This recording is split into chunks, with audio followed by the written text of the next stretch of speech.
Can you hear me properly and see me properly as well?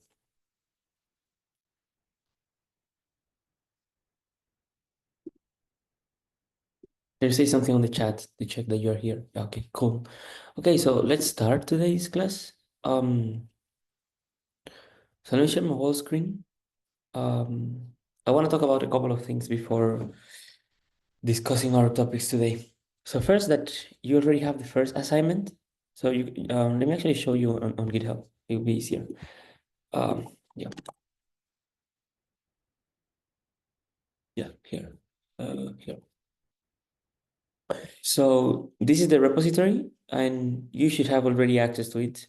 If you don't, send me a message with your GitHub account, and I'll make you a collaborator. You can see here we have the collaborators, and some of you are haven't still accepted the invitation. Okay. Okay. So that was the repo. One second here. And in there, I would probably upload during the weekend some materials of all the topics that we've seen, like from the basics until the last topic of our class, like some notebooks so that you can also study through there if you want. But I mean, programming is something that you can study by just Googling whatever you want, and there are millions of tutorials out there. So in our class, we do some deep dives, but there are lots of tutorials out there, so it's not a problem to find yourself the materials. What you will see for sure here is the assignments, and so far you see the first assignment. Um, it's in a way it's kind of simple. So yeah, you have to put your name here. You see that if you don't put it, you will get some value error here, some exception. And then you will have to complete a bunch of cells. So the first one is just writing a simple function with some doc strings, with some documentation that has all types of arguments, positional, positionals with default, and so on. And that's all. You can do whatever you want there. It's just to make sure that you're aware of all these types of parameters that you can have in it, or arguments in a function. Then this one is just to check that you can code something simple like checking if a number is prime by using some loops. Then this one is interesting. In this one you have to use this module, this library called inspect. You see here is imported, and you have to check the documentation of it in order to see a signature of all the arguments of the function. Then the third one, it's a function. So you have this function that receives a message and some datetime, and it just prints the message and the datetime. But what happens is that if you take this function as it is, and now you run it, if you run these three cells, you will see some issue there. You have to take a look at it, and you need to understand what's the problem there and try to fix it. It will not be that hard to figure it out. Then the exercise 4, it's about writing a function that takes a generator and it counts some number, and it just generates as many items from, well, returns in this case. But in this case, since it's a generator, you have to yield maybe. Anyway, you have to return at most max count items from this generator. We already did something very, I think we did this on our class about generators, but still it's good that you try it out. And then you have to test it with this exercise 5, where you have the Pascal's triangle. As a matter of fact, Pascal's triangle, let me just show you a picture. Yeah. So Pascal's triangle is this triangle that starts with 1, then 1 and 1, then 1, 2, 1, then 1, 3, 3, 1. So every number is the sum of the numbers that it has right above it. So for example, 3 here is the sum of 1 and 2. This other 3 is the sum of 2 and 1. For example, this 10 over here is the sum of 6 and 4. And well, if you take a look at this triangle this way, then perhaps it's not that clear how it's constructed, but actually it's constructed through this equation, which is just some standard recurrence for the binomial coefficients. But if you take a look at the triangle, not that way, but in a, let's see if they have it. Yeah, this way. Yeah, like this, like a right triangle. You can see that you have a table where the number at the position at the row n and the column k is nothing more than the number at the row n minus 1 with the same column plus the number at the row n minus 1 and the column k minus 1. So 10 is 4 plus 6. Yep. And you can see, I mean, you don't need to understand a lot of math behind it. You just have to create a generator that goes generating these numbers by applying this rule of how they are generated. Then you have this other exercise where you have to take a look at this library, Pathlib, as well, or perhaps you can use the DOS library instead of Pathlib. This is a library that allows you to walk through the directories, so you can manipulate the directories on your file system. Yeah, you have to take a look at the documentation of it, how it works, and use it in order to return all the files in the given directory and sort it by size. And the ones that have the same size, you sort them alphabetically.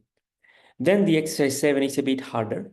So here you will receive an arbitrary amount of arguments, and each of these arguments will be an iterable, so an object through which you can iterate.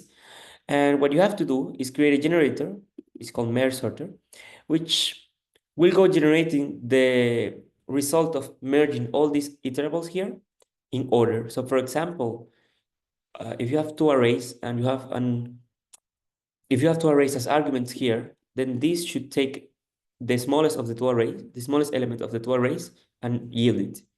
Once it yields it, then the next number should be the next smallest between the two arrays, and so on. So it's like concatenating all the arrays and then sorting. But you have to implement it in a nice way, in a more efficient way. Perhaps you would like to take a look at the merge sort algorithm on Wikipedia or something. Then the exercise 7 is about decorators. So you have to write the Ackermann function, which we already wrote, and then you have to write this decorator called profiler, which does exactly what it does here. So it will basically measure how much time it takes to run each function that you call, as well as how many recursive calls it does internally. You have to write this decorator and you have to write the Ackermann function. Then there is this simple exercise where you have to take a look at this algorithm, well, it's a very simple greedy algorithm used to encode, well, here you see already some code, so perhaps don't take a look at it. Let's see if they have it. Well, they don't have an example. Oh yeah, here they have it. So what you have to implement is the following algorithm. The algorithm receives a list of, like, not a list, sorry, a string, like this, for example. And it compresses it by replacing every character or every chunk of characters by how many times it appears and the character. For example, here W appears 12 times. You can count it. It's exactly 12 times. So you put 12 times W, so 12W. Then B appears once, so you have 1B. Then W appears again 12 times, so you put again 12W. Then B appears 3 times, so you have 3B. Then W appears 24 times, so you put 24W. Then one more B, that's why you put here 1B. And then W appears 14 times at the end, so you put 14W. So you have to basically implement that algorithm. It's not very hard. Yep, that's just the algorithm. And then you have two more exercises on decorators. The exercise 10 takes, you see here, Fibonacci is implemented. And what you have to implement here is visualizer. So it's a decorator that will draw like physically, like it will draw a tree that will consist of all the recursive calls that are done when you execute Fibonacci. You have to test it with Fibonacci, but you're free to play around with other recursive functions if you'd like to. So in order to do this, you probably will need some plotting library. So you can use, for example, because you're dealing with a graph, right?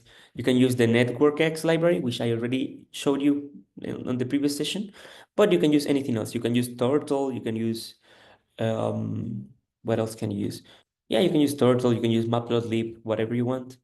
Yep. And here I was kind of like very vague on the description, in the sense that it's okay if you draw the tree right after all the execution, but it would be even nicer if you draw the tree as the functions are being called. So meaning that whenever, like each time that a recursive call is done, then the corresponding vertex on the tree is being drawn.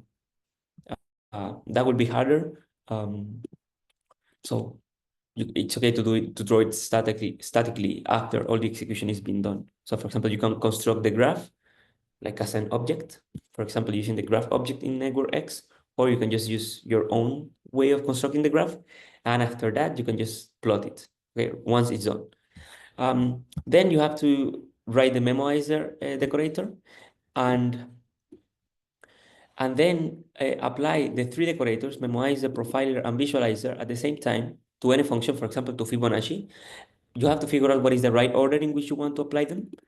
Uh, and then you have to test or check that you get what you wish. For example, here memoizer should, in the Fibonacci, you have an exponential number of calls, but once you use a memoizer, where you catch the outputs of Fibonacci, instead of getting some tree, you should get something very close to a chain, because you don't have this exponential growth anymore, which means that your profiler here should show exactly like a linear number of calls. So if you call Fibonacci of 5, perhaps you should see around 11 calls or something like that.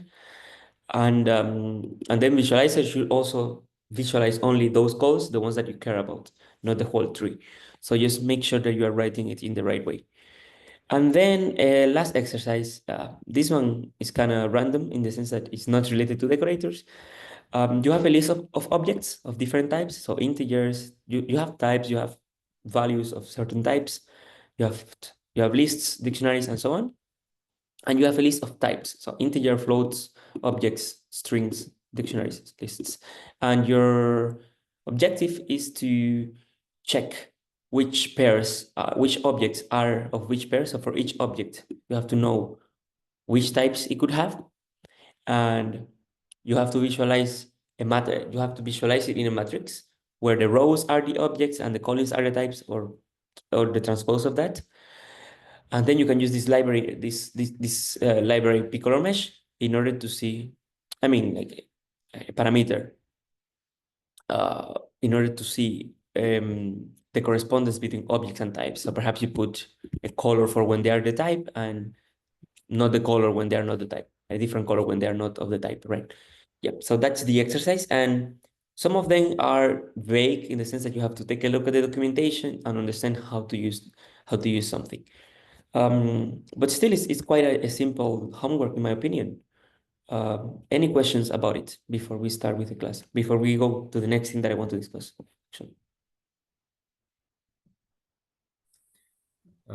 Sorry, and we need to create a new folder, yes, in Oh, this yes. So, repository.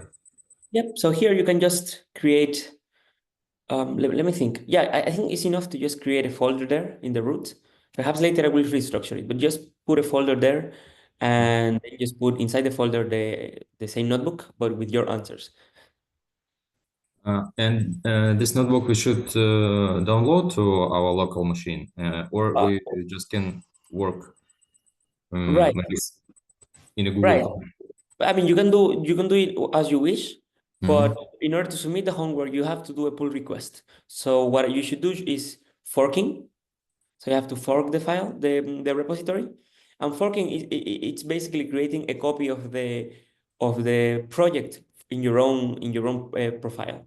Then you make um, then you clone it. So to clone it, you can just go here and then just copy this, and then you say git clone and paste this link here on the terminal. Once you clone it, you work on it locally as you wish, and then once you're done, you push and make a pull request. If you're not sure on how to do those things, let me know and I can reserve some time by the end of the lecture to talk about Git a little bit, about GitHub and Git, just because I assume that we had it. I assume that everyone is familiar with GitHub, but perhaps you're not. So let me know. You can message me here on the chat or something. Um, any other question? Yes, thank you. Uh, okay, if there are no more questions, then there is one more thing that I wanted to show you, which is this. So every year there is a tradition. It's called the Advent of Code. So in the Advent calendar, when December starts until the 25th of December, a competition called Advent of Code starts. It has 25 challenges. So every day a new challenge appears. You can see here there is a challenge for the day 3. in which you have some task, some code task. You have a description, and then you have to implement some code to actually solve. Didn't work, not sure why. Yep, you get the input here. It's crazy, but whatever. So you get the input, and then you process the code that you did to solve the task. You run it on that input. The output that you get, you put it here on the answer, and then you submit. Okay? This is a great way of practicing Python because you will have to work with a lot of things. I mean, you will have to first probably read inputs and write outputs into files. Perhaps output not, but like inputs, you will have to write them on files. You have to read them from files just because you see it's huge. Yeah, right. And you have to do some input pre-processing. So you will have to do some parsing on top of the input, splitting, joining again, and doing things of this kind. Then you have to code and you have to think in order to code the task. And that's all. You will not have to use any fancy features from Python, but if you want it, like if you want to use, for example, proper code, like with object-oriented programming and so on, and proper structure, you can, but it's not needed. I highly recommend you to go through these tasks. You have one task every day, so probably you can reserve some time every day to solve them.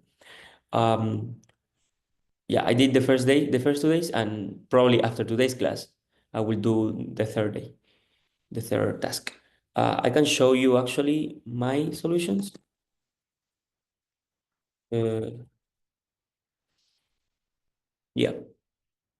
Here, I'm actually using the competition to code in a new programming language called Haskell, but it's not that important. You can see the code, and basically what it's doing in a different programming languages is reading two lists, and I here implemented a way of reading two lists in a recursive way, just because Haskell is a weird programming language.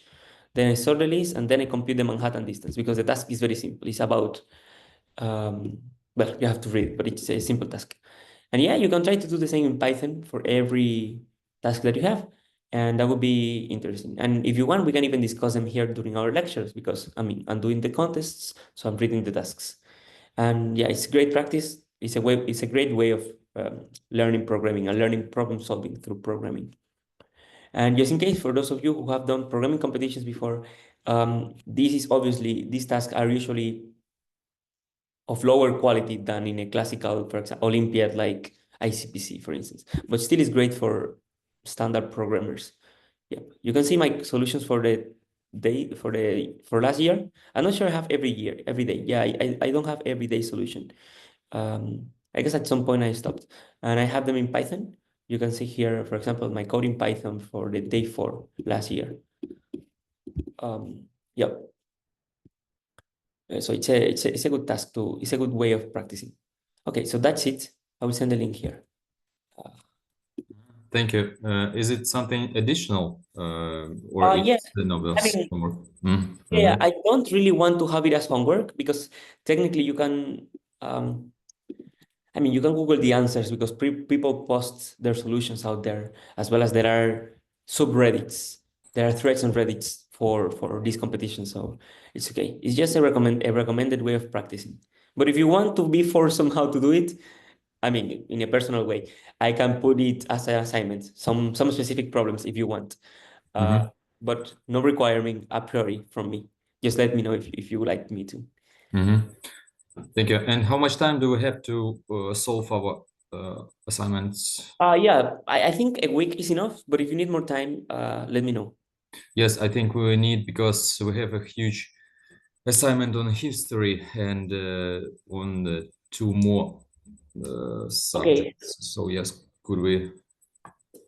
so 2 weeks so 2 weeks, is that enough? Yes, I think it's okay. Yes, thank you. Okay, I guess I'll give you 2 weeks. Sure. That's Thank all. you. Good. Okay, so now if there are no more questions or anything that you'd like to discuss, let's start with today's topic. As I said on the chat, I moved the last topic on object-oriented programming for a later class, because it's not that useful for now, for us now. Instead, I want to cover exceptions and unit testing, which are very useful, and you can already, and I want you to already know it so that you can incorporate it in your set of tools. So probably you've seen it already several times in our class that whenever we commit any specific illegal operation in our code, the Python throws an exception, right? For example, here, if we try to divide, oh, let me connect. Yep. If we try to divide by 0, yeah, give me 1 minute. Yeah, I get an error, right? I get a 0 division error, which is an exception, okay? And it's because we can't divide by 0. So whenever we had exceptions, or if we expect our code to have exceptions, we can use a try except block, which I already introduced it last session. And this is how it works. You put try, you put except, then you put things in the middle. And if whatever you put in the middle, inside, between try and except, throws an exception, that exception is being caught here in when you put here that you are expecting a 0 division error. And whenever that exception occurs, instead of the code breaking, as in this example, actually the alternative code that you put inside the except block occurs, okay? So for example, here I put x equal to 0, and you see how this is it's commented, so it's not a problem. So you set x equal to 0, and then if we get a 0 division error, then I set x to 5. So I run this, and then when I get x, you see how x is 0. That's because no no specific error happened. Actually, no 0 division error happened. But if I uncomment this line, now I have x equal to 0 and x equal to 1 over x. So when I run this cell, I'm dividing by 0, right?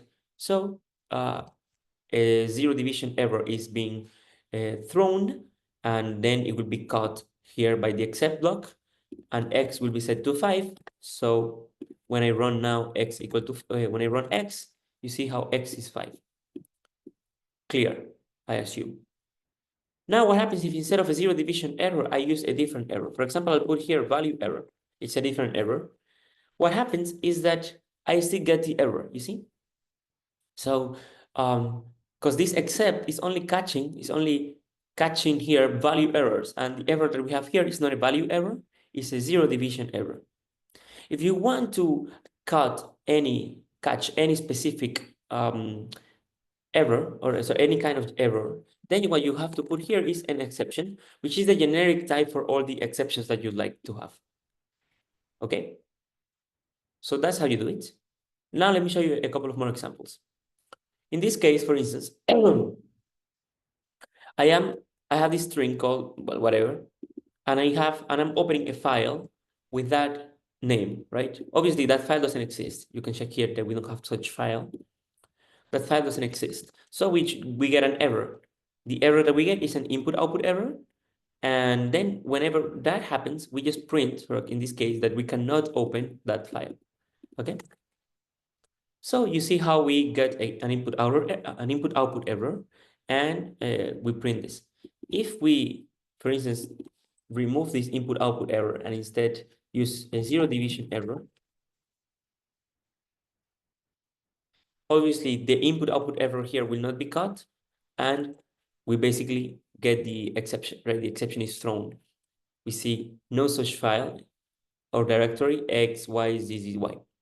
And notice that even though we were catching the error with an input-output exception, here we get file not found error. It's a different error. And what happens is that, as you will see later, exceptions are nothing more than a specific class. And in this case, file not found error is inheriting from the input-output error. All right?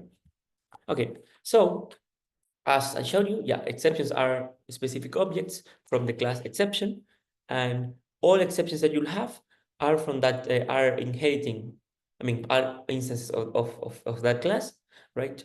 And all the exception types that you will define or that are already existing are classes that inherit from the exception class, okay? So in this case, we are dividing by 0 once again, and we are, well, we are expecting an error here. We're catching an exception, any kind. And what happens is that when the exception is thrown and you catch it here on the except block, actually you can catch it on this error, on this object. In this case, we call it ER after error. And then you can manipulate the exception itself. You can print the type of the exception, you can print the exception itself, you can check the arguments of the exception, okay? Obviously, the more advanced your exception, the more things you can do. Usually the built-in exceptions in Python are very simple, and most likely the exceptions that you'll have as well, that you'll define, are simple as well. They don't have much. So let's just run the cell. And as you see, the type of the exception is zero division error. When you print it, you get the message division by zero. When you print the representation of it, you get zero division error with a message. And when you print the arguments, you just get zero division error, which is a string. So that already, in a way, gives us a hint of what is the structure of the exception class, right? We'll see it now in a couple of cells below. I have a message on the chat which says, here we can look at kind of error. Right, cool. There is a link there. Thank you, Andre. Yeah, the link basically has all the built-in exceptions that you have, but you can build your own exception, by the way. For example, here, we are not building our own exception. We are using a name error exception, which is already built in with the message hide there. So whenever you want to throw an exception, instead of throwing, the proper terminology in Python is raising, just how Python determines its words. So you raise an exception, and it's simple. You just use the class of the exception that you want, right? And then a message. And then an exception of that kind with that message is thrown or is raised, right? As you see here. Hi, there was a message, and it's a name error exception. Very simple. Yep. Now let's see a couple of more examples. For instance, here we have a function. It doesn't matter what the function does. It takes x and it returns x. But for some reason, we want to disallow whenever x is 0, right? So when x is 0, we raise an error. You see, when x is 0, we raise a value error, and the message is x should not be 0. So that's it. Now let me first call it. So for example, if I call f of 1, I get 1. If I call f of 0, I get value error, x should not be 0. That's because I put it here, right? If x is 0, raise this exception. Now let's use it with a try except block. So what do? I call f of 1 and I assign it to x. Then I call f of 0 and I assign it to x. The first time nothing happens, so x becomes 1. And the second time f of 0 is called, and here this exception is raised. So we are expecting to catch a value error exception, and that's exactly what we're doing here. If there is a value error exception, we print the representation of that exception. As you see, we get value error with the message x should not be 0. Okay? Very simple. And as we've seen more or less what's the structure of an exception, we can already try to define our own exception. Very simple, actually. You create a class, with the name that you wish, but by default, by following the standards, you try to put the name of the class finishing in error. You make it inherit from the exception class, and then you just need two things, right? What do you want to initialize it with, and how do you want to show it as a string? In this case, I call it my error, and it has a value. The value is being stored as an argument, as an attribute, sorry. And the string is just wrong value, that's all. So now when we want to use it, we do this, f of x. And now when f of x just returns x, but when x is negative, we throw an error. And in this case, we raise my error with the value x. And you see how here, the string, the string representation of the error is wrong value with the value that we store. So basically, when we try to call f of 2, right? When we try to call f of 2, nothing happens. And when we try to call f of minus 2, the exception is being raised with the value minus 2. So it will print something like wrong value minus 2. Here we are catching it and printing it itself, right? So we get exactly wrong value minus 2. Super simple. And now, you can see how x is 2 just because, try except blocks don't create their own, namespace. So it's using the same namespace. That means that X is defining the local namespace. And what happens? Well, actually in the global namespace, because we have the global namespace here. And well, here X is assigned f of 2, which is 2 itself here. And because this one over here raised an exception, that line didn't get executed, like the assignment didn't get executed. Okay, cool. So that is all about exceptions. And let me actually go here and show you the exceptions that you can have in Python. So this is the official documentation. Here you can choose whatever version you're using. So the last version, the last stable version is 3.13, but you can use, for example, 3.10 if you wish to. And well, you can do a lot of things that I haven't shown you, like creating your own like creating a context with within a raising an exception within a context. But usually you will not need it. Most likely you will use it this way. And you can take a look at the documentation if you wish to take a look at, for example, how to access the traceback and so on. I think I showed you last session how you could access the traceback within a context. It will help you during debugging, and when we discuss debugging, I will use it. For now, it will not be needed. Now you can see the standard exceptions. So the base class, which is exception, arithmetic error, that, for example, when you do overflowing error, when you divide by 0, right? Buffer error, lookup error, like for example, if we try to access a position that doesn't exist in a list. Assertion errors, this one will be very useful in our next topic today. Attribute error as well, when we try to access an attribute, for example, that doesn't exist. End of file error, floating point error, generator exit. I've never used generator exits. Import error, when we try to import in a wrong way, or like a library that doesn't exist, or something from the library that doesn't exist. Model imports in our module class. Index error, key error, a bunch of them, right? There is no point of memorizing them. You can just use the one that you care about at the right point, okay?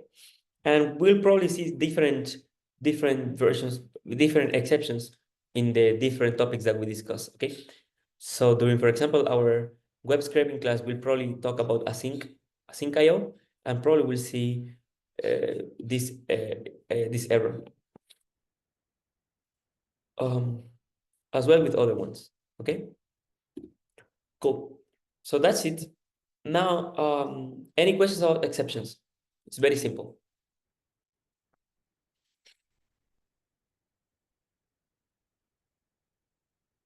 Okay, if there are no questions, then let's go with the next topic. So it's good actually to use exceptions in your code whenever you have unexpected behavior. So, and actually, a good software engineer thinks about unexpected behavior. For example, usually your code runs and it handles input from the users, and the user sometimes does things that the programmer doesn't expect, and your duty as a good engineer or developer or whatever is to expect those unexpected behaviors from the user and try to make exceptions when those things happen, right? And if your logic should not handle that case, then you should probably raise an exception or do something else, okay? Okay. Now, if you want, so now whenever exceptions happen in your code, usually it's because either you have a bug or there is either a bug on your logic or there is an unexpected input, for instance, right? So something is wrong. And in order to test it, to test that your code works, we do what we call unit testing, right? So unit testing it's a thing that we do in software engineering in which we test small, simple portions of logic in our code. And we try to make the code as simple as possible, and we test these simple portions with a bunch of inputs, okay? And we try to make our unit tests to be comprehensive enough so that they cover a huge percentage of the code base. Different programming teams have different standards on the threshold on how much is good coverage, And for example, in one thing that the last thing that I was working, I think the standard was maybe 80%. So you needed at least 80% coverage, which means that the unit tests that you write should cover at least 80% of the code base of the logic. But yeah, but more on that later. How to do it, right? Well, here, let's start. Let me actually run this cell first.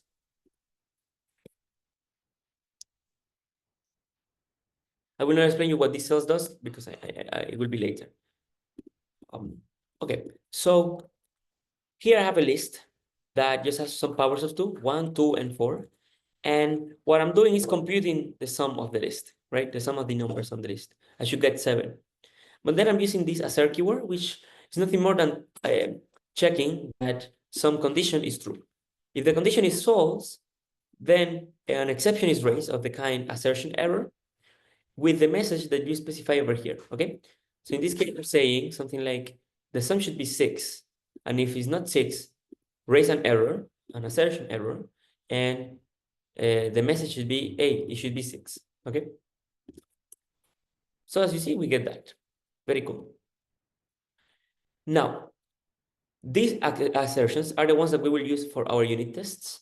And for doing unit tests, we will write, like there are a couple of libraries in Python to do it. There is one called PyTest, and there is also unit test. We will use unit test in this notebook, but feel free to also use PyTest. And there are, I think, a couple of more that I don't remember now. So just import it.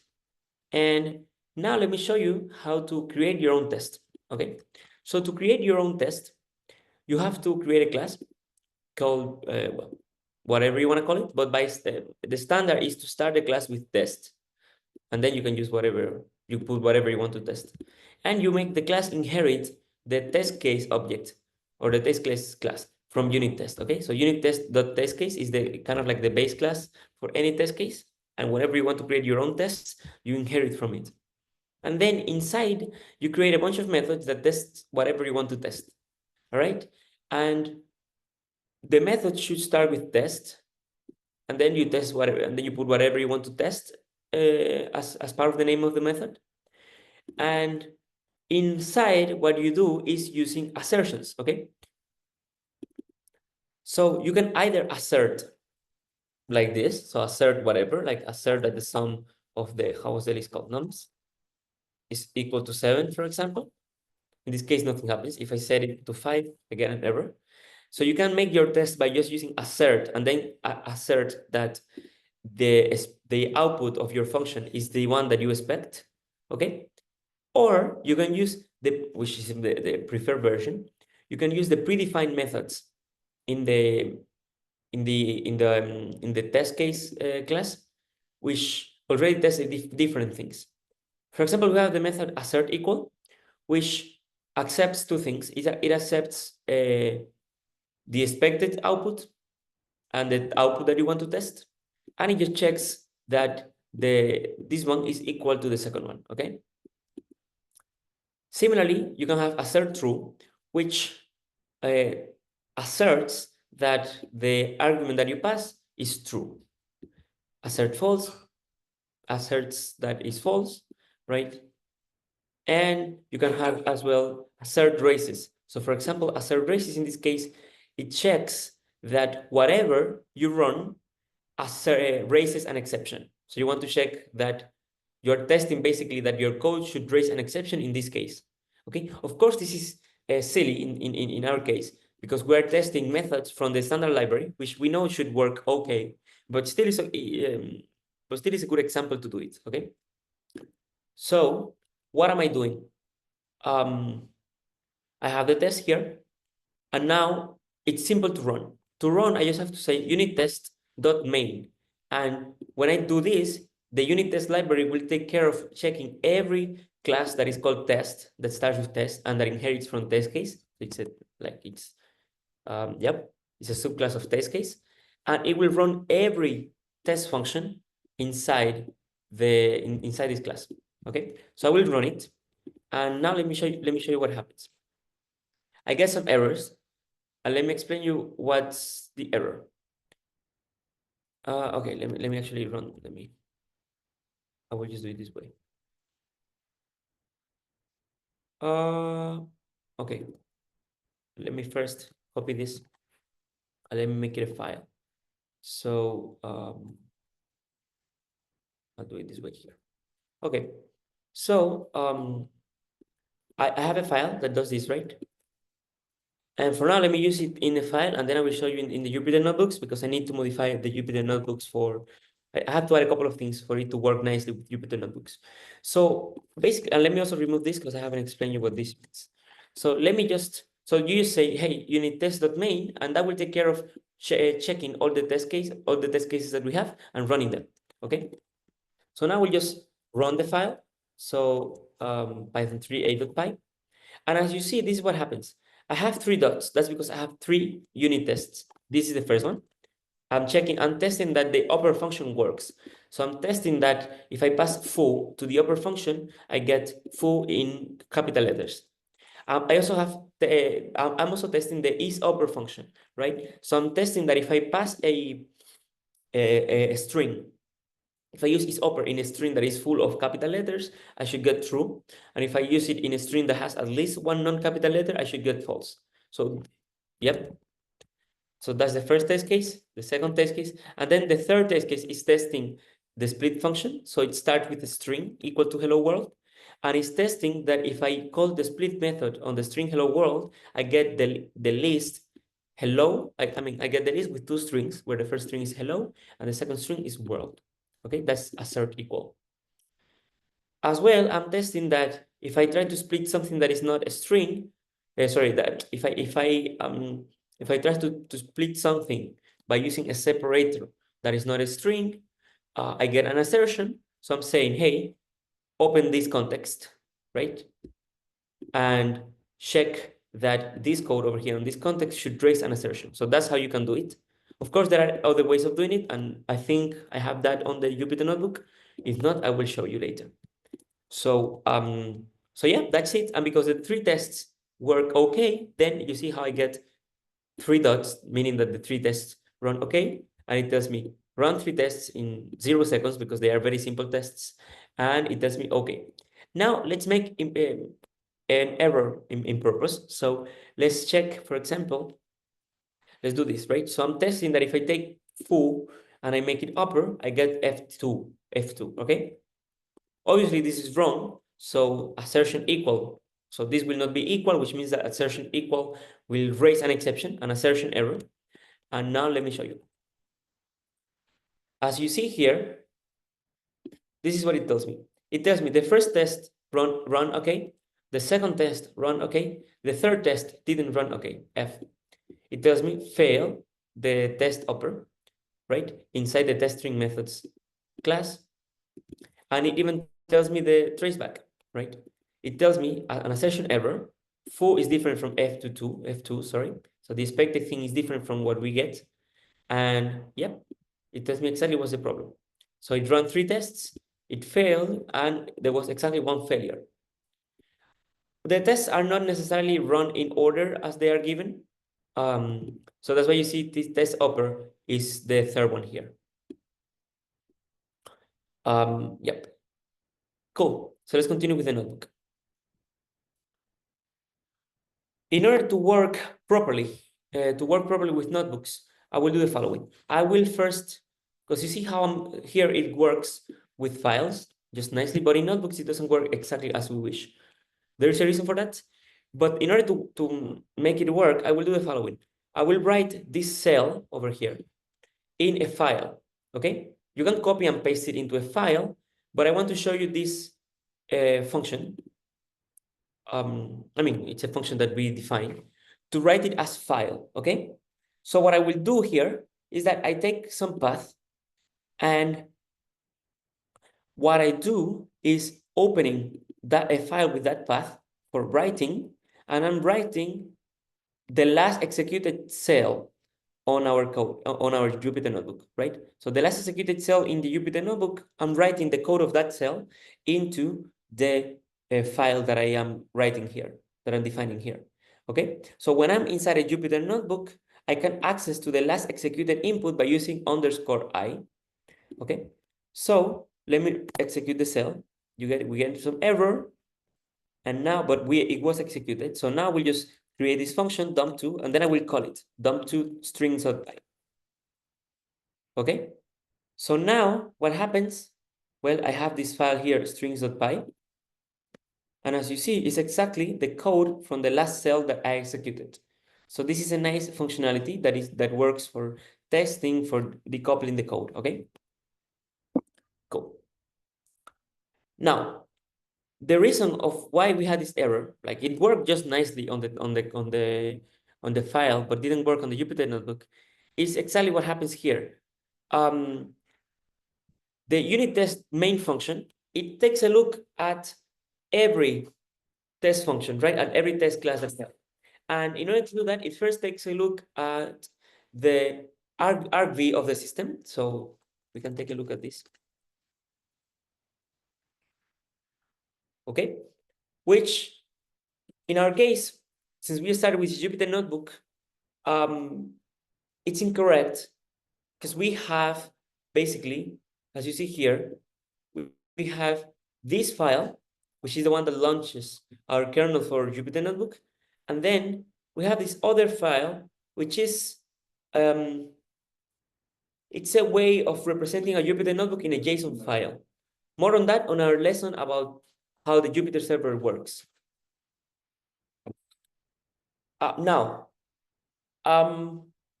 in order to solve it, we can just change the argv here. So when we run unit test.main, we just pass argv to be this string here. Okay, I mean it can be anything. Okay, and now it will work. So for example, so let me just run it this way. Now it works.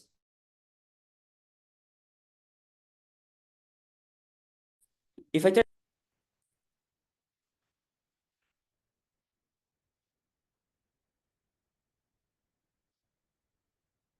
as you see, as I put more arguments, it tells me that the module main doesn't have these attributes, right? That's because we don't have this as we don't have the we don't our file doesn't have any attributes like that, and this will be more explained in detail when we discuss the modules and packages in Python. But yeah, we have this problem, right? In our case, this one tells us to ignore the first argument. So in our case is this one here, which will be okay so that it will work. Okay. For now, you can think that it's just some magic if you wish. More on that later when we talk about the modules. Okay. Okay. So in Jupyter Notebooks, if you want to make it work, just use this line over here, and that would be okay. All right. Okay. Now, you can also run the unit tests from the terminal. Remember that if you want to run a module in Python, right? You can just run Python -m and then the name of the module. So in our case, we run unit test this way. And then you can pass, for example, the file that you want, which is strings, right? And by doing this, it will run the test on the strings file, which is this one, which is this test over here. You can also obviously call the class specifically, so test string methods, or a specific test, in this case, test split. Give me 1 minute.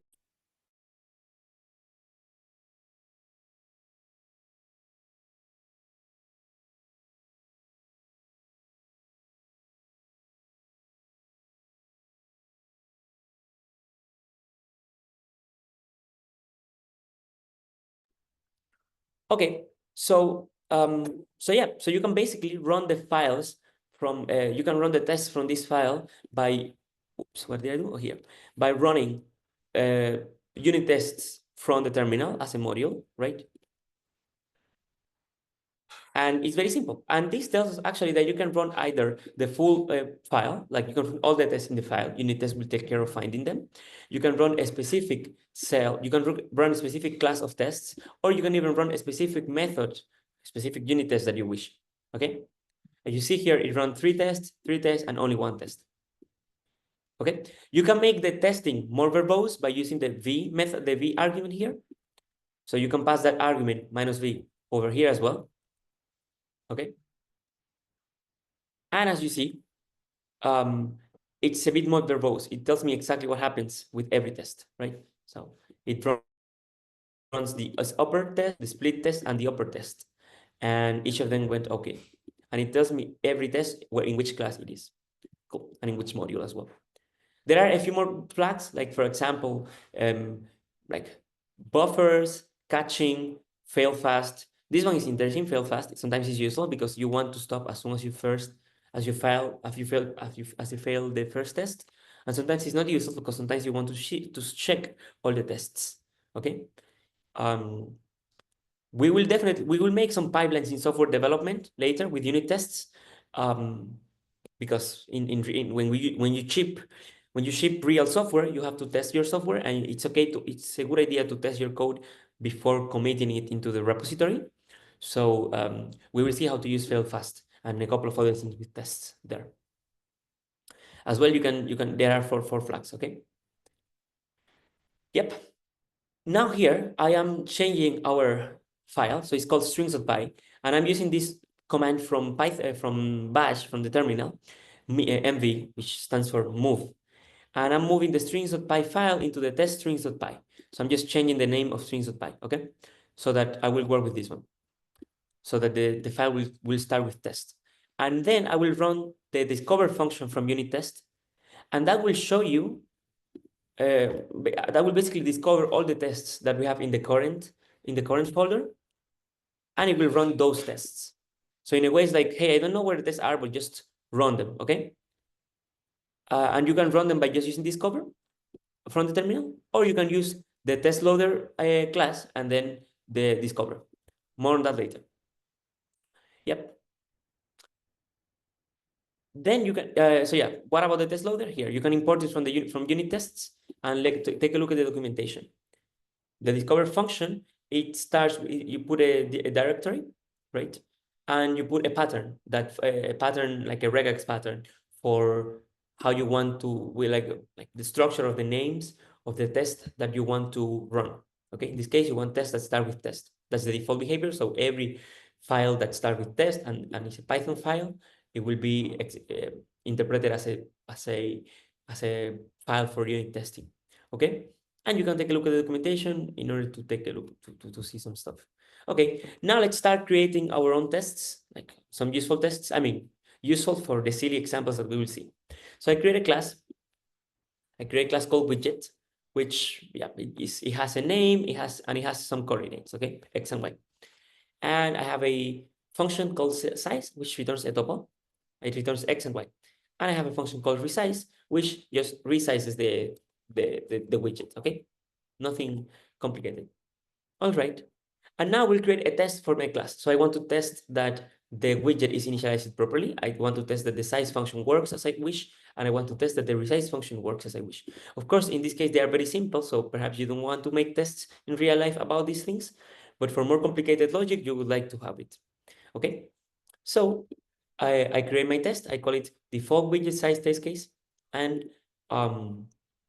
well, I create the function test default widget size, right?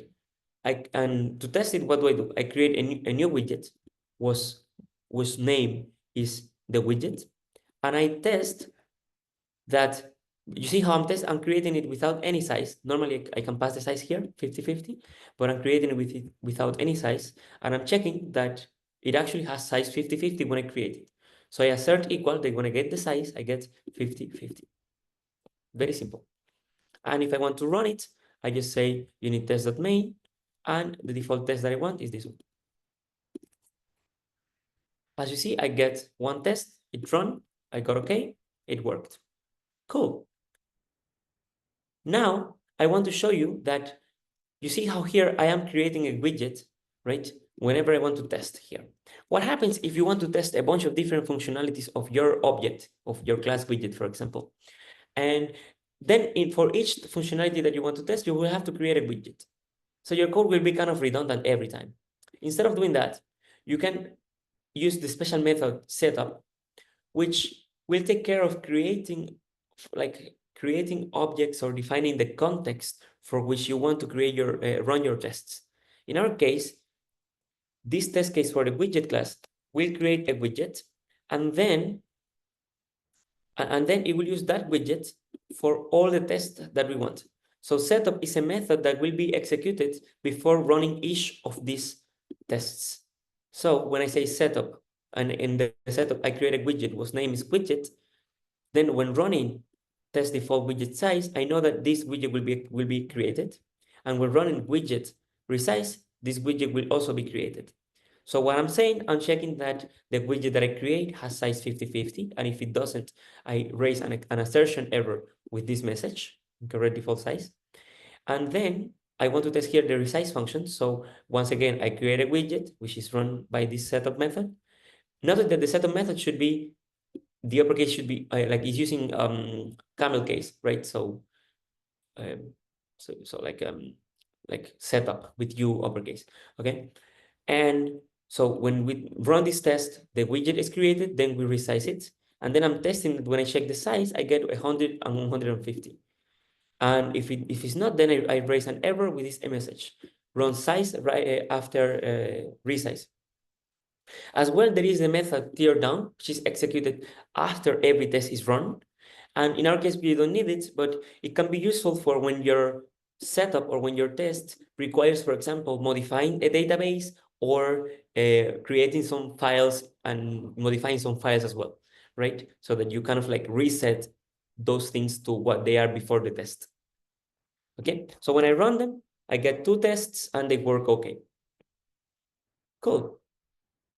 Notice that this notes over here is important. So you can put all the tests in the same file as the program, but putting the test in a separate file is more advantageous. Of course, you can debug it better, right?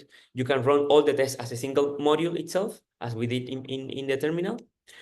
We can separate the test from the program, right? And you also have some other nice things, like, for example, less temptation to change the test when the code is not working, right? Like sometimes your code is not working and your test is failing. So that means that probably your logic is wrong, but you don't see where. So you just try to change the test, which is a wrong practice. Because what you should do if your test is failing is modify the logic of the code so that the tails doesn't fail. As a matter of fact, there is a philosophy of coding called test-driven development, which consists of the following thing. If you have defined the features that you want to build in your code, you first write the tests, which test the expected behavior according to the specification of the features that you have, and then you write the features. And each time that you run the code and the test fail, that means that something in your logic is wrong or missing. So you continue developing. This philosophy of test-driven development sounds nice, but honestly, in practice, is not that frequently used, just because many times you haven't, many times you define the features that you want to do as you are writing them. So it's not in the real world. You don't have a very good specification of what you want to build before writing it, and you define it as you go writing it. So that's why test-driven development, it's in a way, in my opinion, is a lie. Of course, this is very opinionated, and you can take a look at a book called The Clean Code, and they make use of this philosophy. I just don't think it's realistic in most cases. Yeah. So a good idea is to make your tests in a different file, okay? Not on the same file as you write your logic. And when we see project structure, we'll see how we can do that. Now, you can also use a couple of decorators from the unit test library in this to change a couple of things. So let me take a look at this environmental variable before running the cell.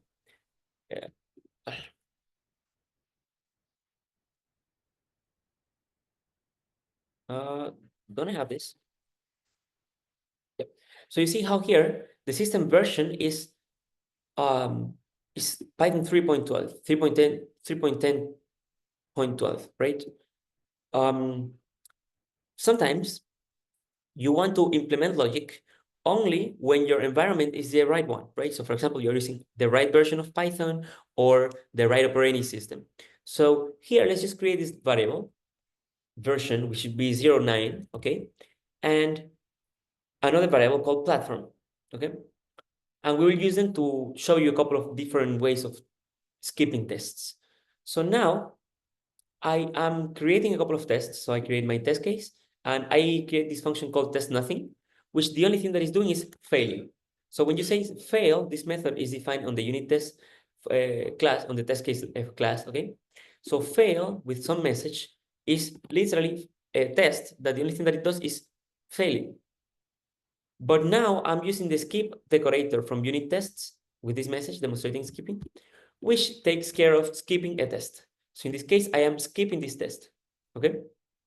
Because sometimes you want to skip some tests.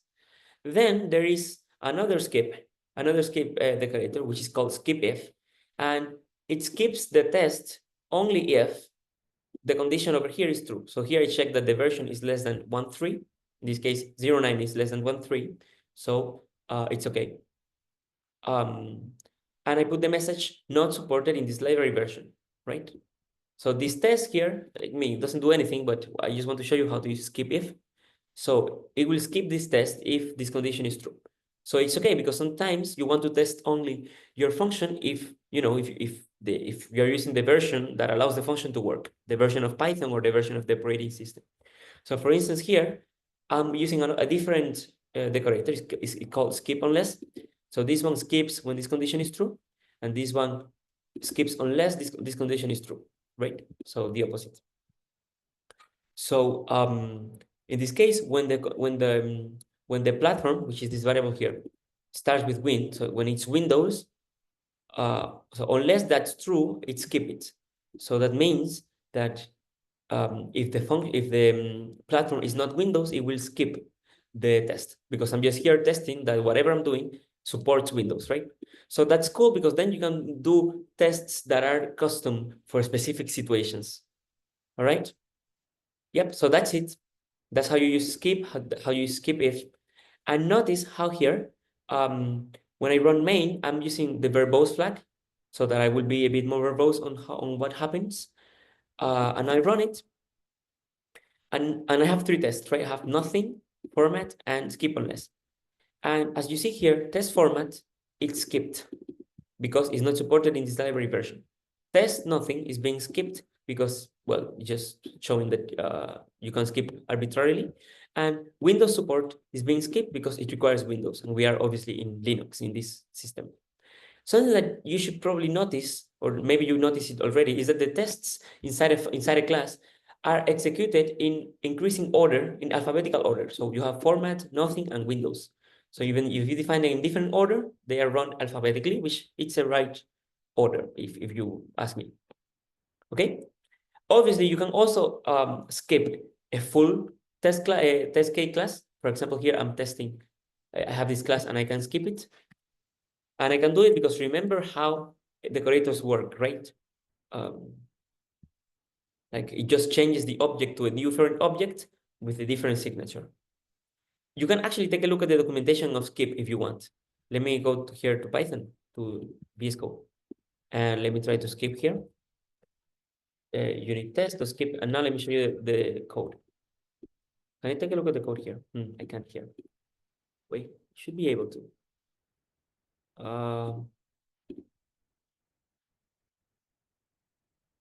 Um,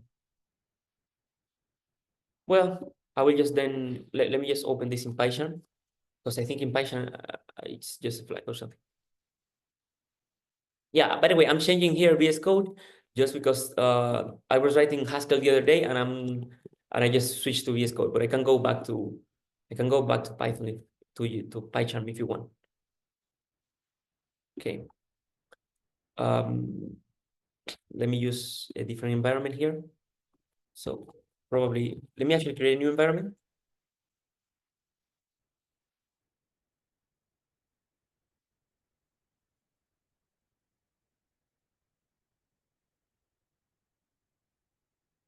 Yep. And then here, let me tell it to use a different environment.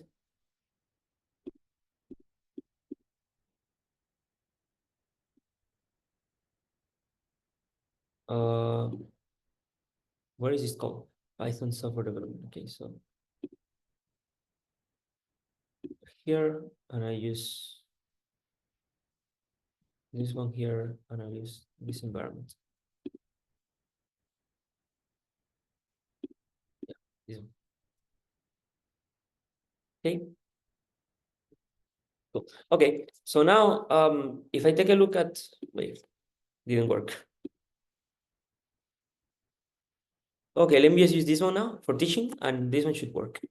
Okay, so now let me show you unit tests. That's the library for unit testing, and this has defined everything. So it has defined, yeah, I will have to show you later why it's exactly like this. But among the things that it has defined test case. Should be somewhere. Test case here. Where the hell is it? 1 second.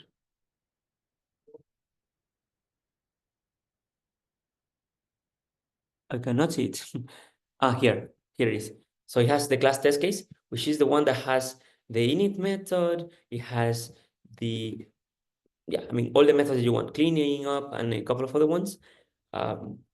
Yeah, not that important, the structure of it, but yeah, that's the class. And now we can take a look at the skip method. Yeah, and as you see, skip, it receives a reason and it has a decorator inside. So it's nothing more than a nested decorator. So it decorates a class or a function or whatever, and it returns our wrapper, and our wrapper inside has this other wrapper, right?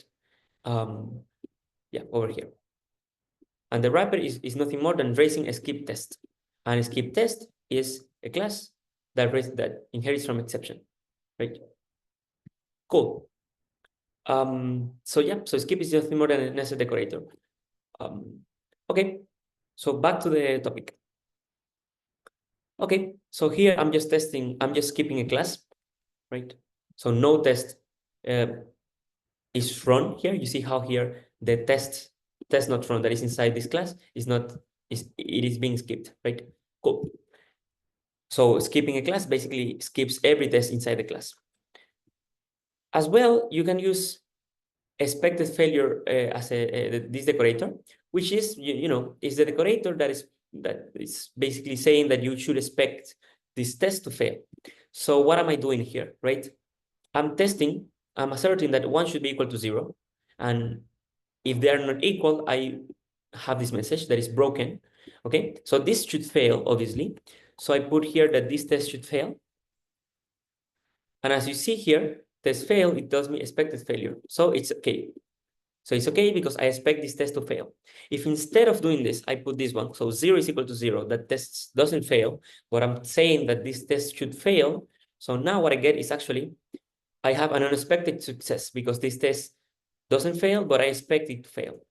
So at the end, as the global run of the test, it tells me fail because it has one unexpected success. Cool. You can create your own decorator for skipping. Very simple. I mean, I already showed you here the code here. Class skip test, it inherits from exception, so you can do the same. I mean, yeah, so that's the class that skips the test, and you can create your own test. Wait, sorry. You can create your own skipping decorator with this structure. You put the reason, right? And then you can create your own decorator. There is a reason, by the way, why when you want a decorator with arguments, you put it like a nested decorator. I think I showed you that in the class about decorators. But if you don't, I will put you homework later where you will have to do it. It's a very nice homework, actually. Related to servers and SSH and so on, but that will be later when we discuss them. Okay, so that is how you do it. So you can create your own by doing this here. See, so here I have this decorator, right? Well, I mean this function that receives an object and an attribute, and if the object has the attribute, it returns a function. Okay, so this function receives a function and returns the same function. Okay, and if it doesn't have the attribute, I skip and I put as message that the object doesn't have that attribute. Okay, that's it. So now I have this case, this test case, which this function called test fail, doesn't matter, and I am decorating it with skip unless has attribute, which receives the object like that I put here, that this object one, and the method add. Okay. So now the object that I have is a list, and we know that a list doesn't have a method add, right? Like it has a method _add, like the magic method add, but it doesn't have a method called add, right? So it should not have it doesn't have this attribute. So that means that it should skip this method. Okay. So let's run. And as you see, test fail is skipped because the list doesn't have add as an attribute. Cool. So it works. So you can create your own things by just decorating as usual. Very simple. Now, yeah, actually, very nice, right? Like what's happening with the setup class and when with the setup module? Actually, wait, do we need this now? Because I'm thinking, yeah, I guess that we need it later. Yeah, I will need it later, not now. So for now, we can ignore it. I mean, not today. We will use it during the modules class. Now, let me show you this other test, right? So this is a very nice test, actually. Sometimes you want to, like, I have shown you, like at the beginning of our classes, how to do stress testing, right? If you want to, I believe, if you want to test some logic, some complicated logic, what you should do instead of checking small test cases is generating random tests, right? You generate random tests and you have some brute force solution. So you have some solution that is maybe slow or simple and naive, but you know that is correct. And then you have your complicated, perhaps smarter, faster, more efficient solution, right? If you know that the naive solution is correct, now what you can do is just run the naive solution and the smart solution both on the same input many times, and you should expect the output to be the same every time, right? So you can just use so you can do that. In our case, if you're doing it with the proper way, by using unit tests, you need to make some loops usually with the input cases or whatever. But in order to identify in which iteration it fails, you have to do this. You can create a subtest where you put the iteration that you want. You put I equal to whatever iteration you want. It can be an iteration or it can be a number, it can be a tuple, whatever you want. And then you put the test.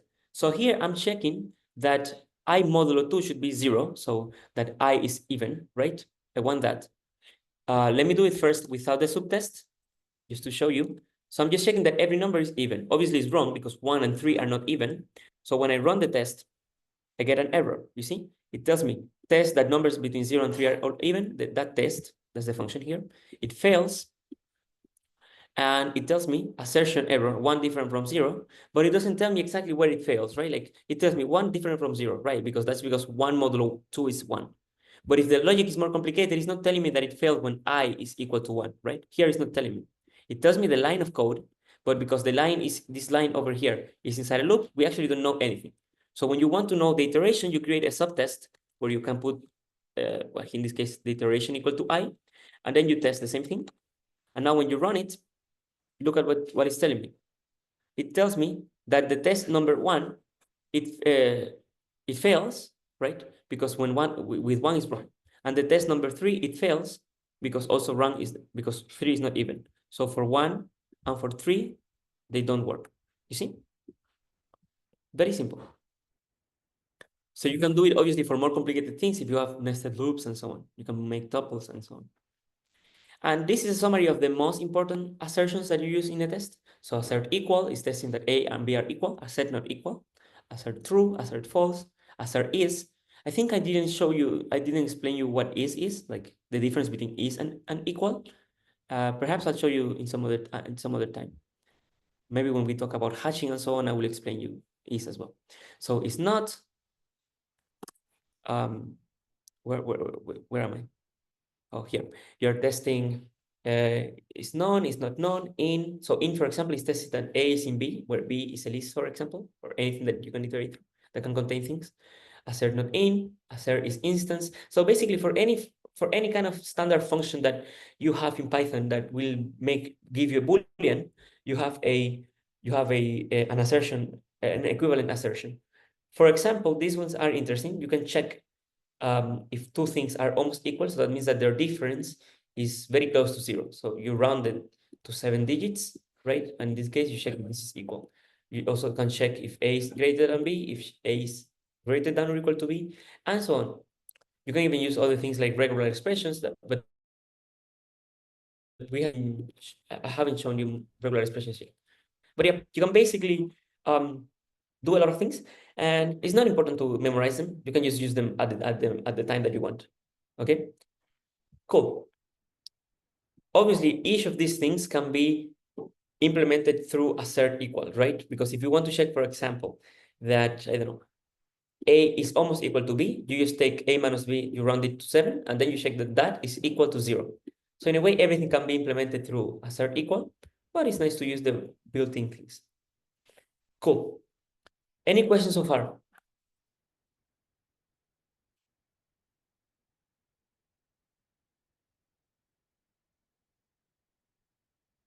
Well, if there are no more questions, then let's continue. Besides creating your own test, you can create a suite of test cases. Okay, so you use the test suite function, well, class from Python. So let me show you here. So here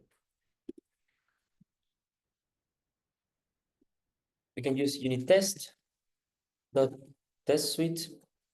I just want to go here. So a test suite is a composite test consisting of a number of test cases. For use, create an instance of test suite, then add test cases instances, and when all tests have been added, the suite can be passed to a test runner, such as text test runner. It will run the individual test cases in order in which they were added, aggregating the results. When subclassing, do not forget to call the base class constructor. Okay, so that's the test suite. Now let's see how to use it. I create a function called mySuite that just returns a suite. And the suite is what? It's a test suite instance. And then I start adding tests. So here I add these tests that I had defined before. I had this other test that I had defined before, and this other two that I had defined. So a test suite is nothing more than a collection of tests, okay? So I add them, and then once I want to run it, I can just say runner dot, unit test text runner, right? That's the instance of the test runner. You can make it as verbose in different levels. And then you just say runner or test runner dot run. And when you say dot run, you pass the suite that you want. In this case, I'm passing the function my suite and I'm executing it and calling the function which returns this suite. Okay. So this is how you do it. And if we run it, we basically get the following. This test in the simple widget test case is being executed, is okay. Simple widget test case is also okay. Like we are so far running these two, okay? Notice how I'm running this test and this test, right? Then I'm testing number test even here. These are the three tests. And then I have test fail yet from the yet another test case class. And you see how this one is here. And now what happens is that we have some errors. For example, the one for the even is wrong because remember that we're testing that every number was even, which is wrong, obviously. It's wrong twice, for 1 and for 3.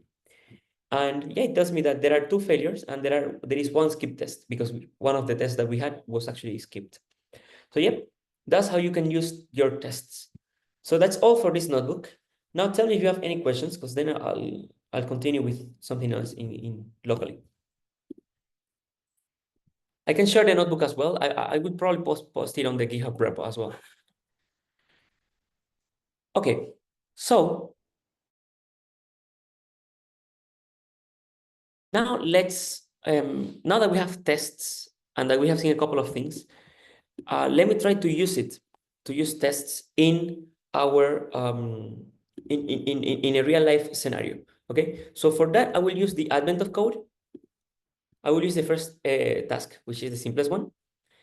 So it's basically I will explain you now what it's about. But yeah, so if there are no questions, then I can start. So this is what's happening. The advent of code is a task, right? And you have some specific story, and you need to understand the story and then try to code the solution. Okay, so it tells me, yeah, you can ignore all of this, and we can start over here. So upon pouring into the office, everyone confirms that the chief historian is nowhere to be found. And instead, the elves, like according to the story, discover an assortment of notes and lists of historically significant locations. This seems to be the planning the chief historian was doing before he left. Perhaps these notes can be used to determine which locations to search. You can see that all of this can be ignored. It's not that important. It's just about the story. Not always, okay? Sometimes you have to read it to understand. So throughout the office, the historically significant locations are listed not by name, but by a unique number called location ID. To make sure they don't miss anything, the historians split into 2 groups, each searching the office and trying to create their own complete list of location IDs. There's just one problem. By holding the two lists side by side, as here you have the first list and the second list, it becomes clear that the lists aren't very similar. Maybe you can help the historians to reconcile their list. So the input is a list like this. So let me copy that. Let me actually here. What can I do? Yeah. Let me create a folder. I will call it Advent of Code example. And inside here, I will create a file which will be the input, and I will create a file that will be the code. So Advent of Code day 1.py. Okay. So I have those two files. I have the input and I have the file. Okay. So this was the input. Okay. The first, okay, and I will code the output here, the solution here. Okay. Now let's try to understand the problem. So given this input, so the input is basically one list and another list, but they're given in columns.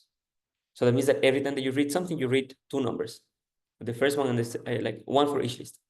Okay. So what we want to do is to pair up the smallest element in the left list with the smallest element in the right list. Then the second smallest element in the left list with the second smallest element in the right list. So for example, here, the smallest element is 1, and you pair it up with the smallest element here, which is 3. So you pair 1 with 3.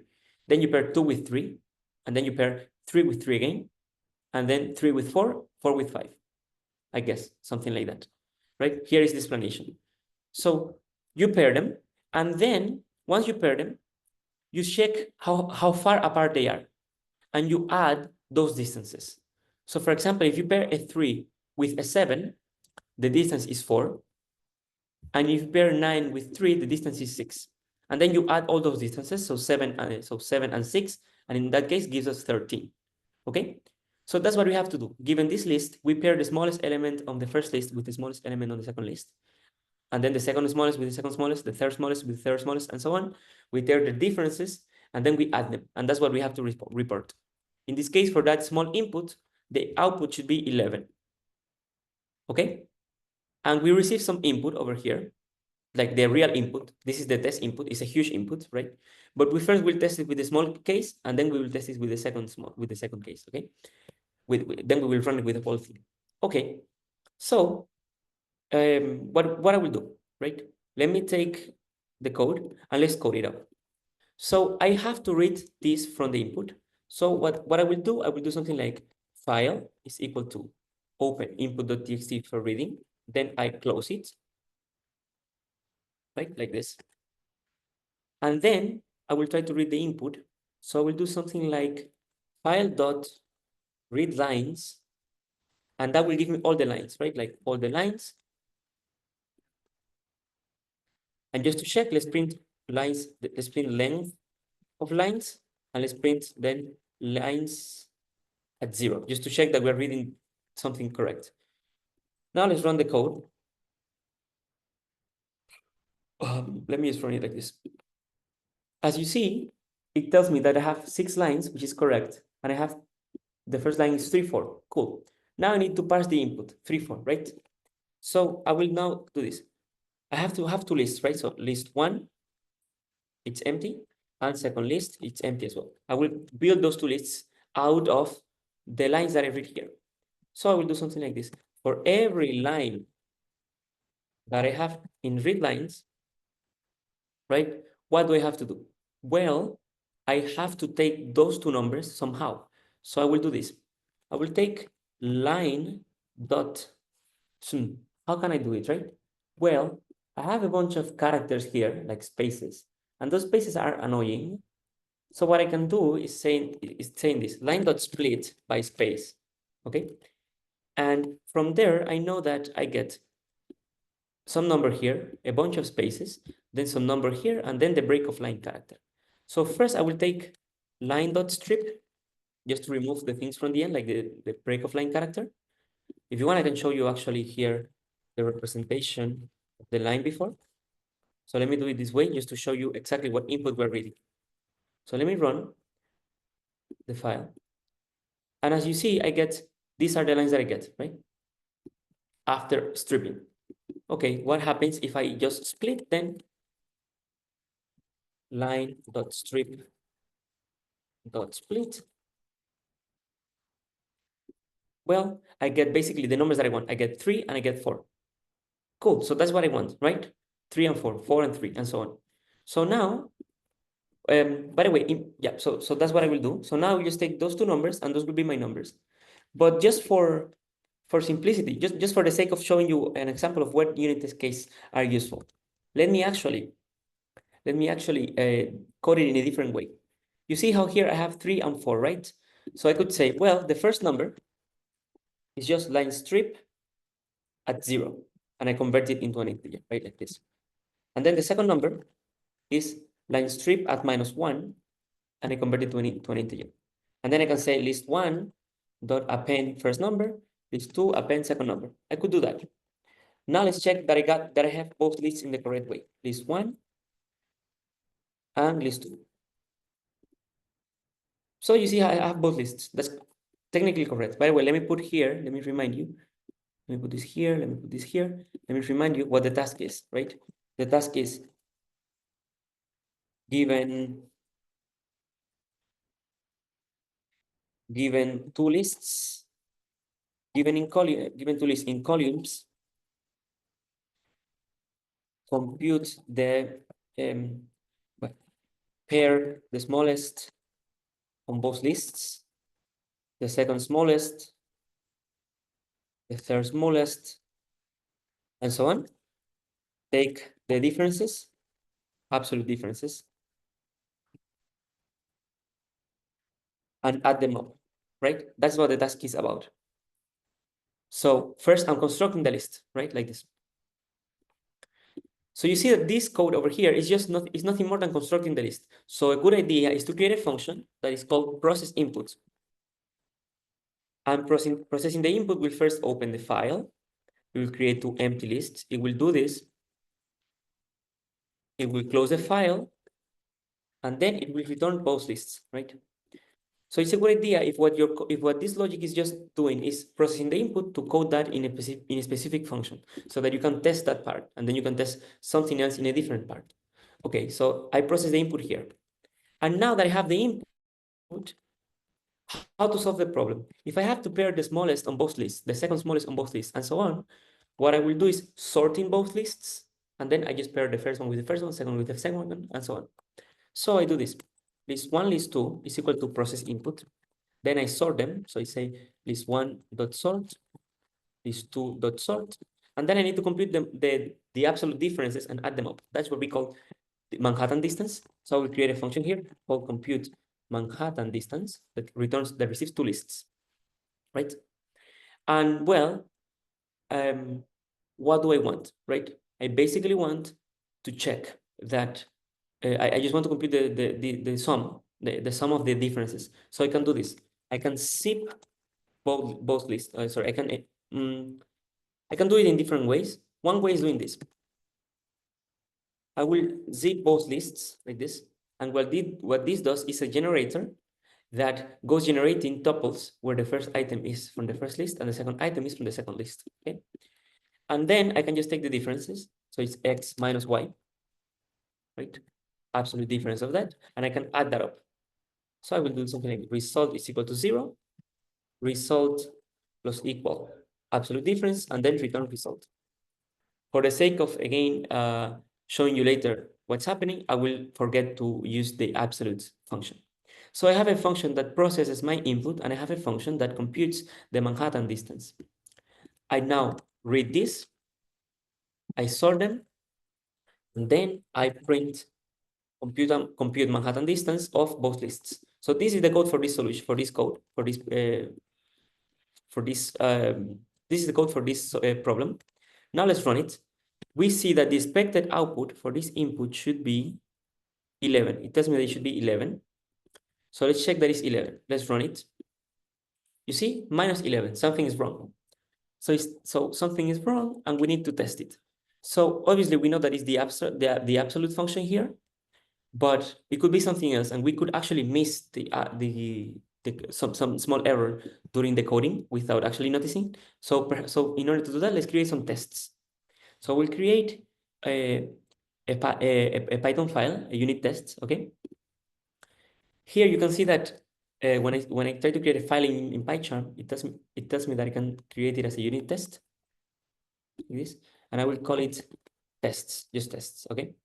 Or okay, test, let's say day 1, for example. And when I test it, it already creates a template, right? More or less to what we did. Obviously, I will code here, I will change this, but it's good because it creates a nice template. Now, what do we want to test? You see that the Manhattan distance is -11, but it should be 11. So that means that we have to test it better, right? So I will create some test cases, right? I will first create a setup method. So first I will call this function test. In this case, it should be test. What should I test? Test Manhattan, right? Manhattan. I want to test the Manhattan. Oh, okay, let's call it Manhattan test, for example. Manhattan test. Manhattan test. And I just have one test, right? So we call it just test Manhattan is correct. Actually, I will create several tests. So the first test that I want to create is whenever it's negative, because you see here how it's telling me that it's negative. So I will say test negative, right? And what I want to do is just test that it works when it's negative. So I create a list 1, it's equal to some list, for example, 3, 4, list 2, let's say, let it be 4, 5, okay? And I want, so I will compute the Manhattan distance, right? So expected, so I know that the expected Manhattan should be 3 minus 4 absolute value is 1, and then 4 minus 5, but absolute value is 2. So the expected Manhattan is 2. What is the actual Manhattan? Well, in order to use the actual Manhattan, I use what? I use this function, compute Manhattan. And in order to use it, I have to import it from this file. So I will do this. From AOC, import compute Manhattan, okay? So actual Manhattan is compute Manhattan of the two lists that I have here, like this. So the expected value is 2. This is the actual value that I get. And then I check that they are equal. So I assert equal, that the Manhattan distance is equal to the actual Manhattan. Okay, so that's my test. Very simple. So now let me run it. Notice that in PyCharm, it's nice that we can run the test by just pressing this button. As you see, it tells me it ran one test and it failed. -2 is different from 2. That's correct, right? Let me actually also comment. Let me also put this over here, because I don't want to get that -11. Let me run it again. Yeah, as you see, it ran one test, like this test, to test that is negative, and it tells me that -2 is different from 2. The expected is 2, the actual is -2, and it's wrong, right? So we need to fix it.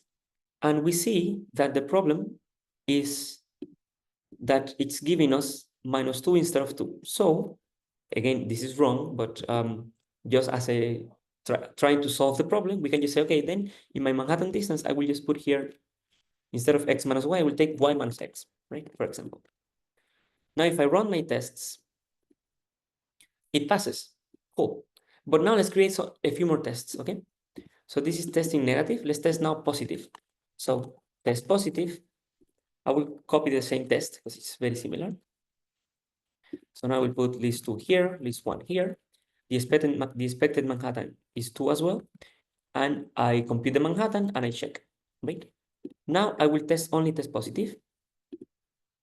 And it tells me that it seems to be okay. Oh, I mean, this is technically not changing anything. So it tells me that it's okay, but I was expecting it to not tell me that it was okay. Okay. So, oh yeah. So for testing positive, I have the same test right now, but now I will change. I will do this. I will pass list 2 here and list 1 here, okay? Just to test that it should be positive as well. And now what happens is that if I run it, it tells me it's wrong. -2 is different from 2. That's because my Manhattan function, well, when solving this one, test negative, then I made this one wrong, because now it's giving me the opposite of what I want, right? The negative of what I want. We know that what we have to do is putting absolute value here. So when we put absolute value, now both tests work, okay? So let me just run all the tests. And as you see, it ran 2 tests and they passed. Okay. Very simple. Okay. Okay, so this test that is positive, this test that is negative, and now we are able to compute the Manhattan distance. Very cool. Now let's create another test.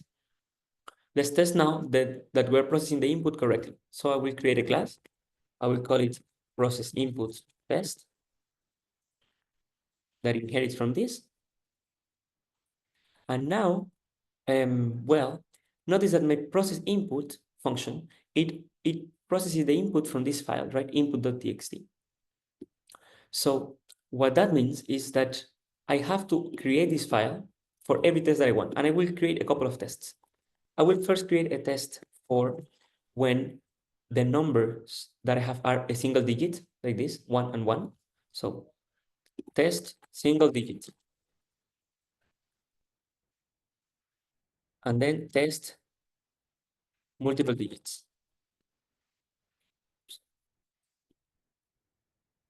Okay, so 2 functions, single digits and multiple digits.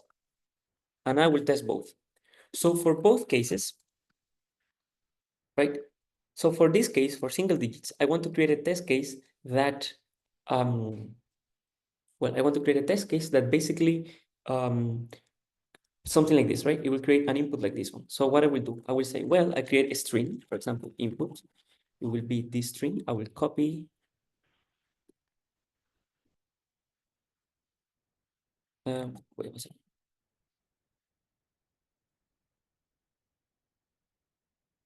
Yep, I copy this string over here like this. That's my input string, and then I want to write it into the file input.txt. So I do this. I can do something like this with open input.txt for writing as f. What do I do? F.write input, right? That's what I want. So I write this input file into the input text. So this input into the input text, right? Which is this one. And I know that the expected thing, so I need this something expected, right? So my function process input, it returns a tuple of lists, 2 lists. So let's check that is correct, right? So expected lists, it's a tuple where the first list is 3, 4, 2, 1, 3, 3. Expected lists. So that's the first list, and the second list is 4, 3, 5, 4, 3, 5, then 3, then 9, and then 3, right? That's what we expect. The actual list that we get is what we do from calling process input. So here I will also import process input, okay? And then I do process input of the input, and then without the input, just process input. And then what do I check? I check that the expected list is equal to the actual list, right? Yep. That's my test. Test single digits. I will run it. As you see, it tells me in the first, it gives me some exceptions, right? String index out of range. So let me actually check that this is correct. So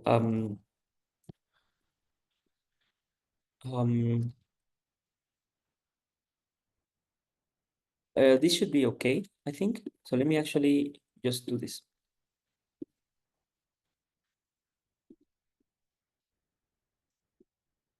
Yeah, let me also write this here. Let me run it again.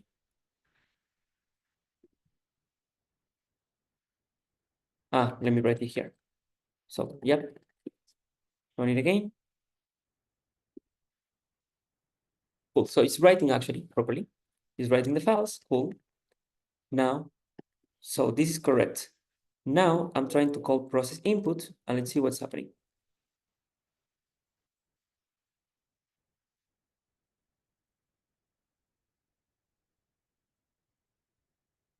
Run it. We get some errors, which is string index out of range. I think I might know why. So let me actually here write, let me try to open input.txt once again. Now for reading, and let me just try to read it, right? So f.read And let me print it in the console. Let me print the representation of that.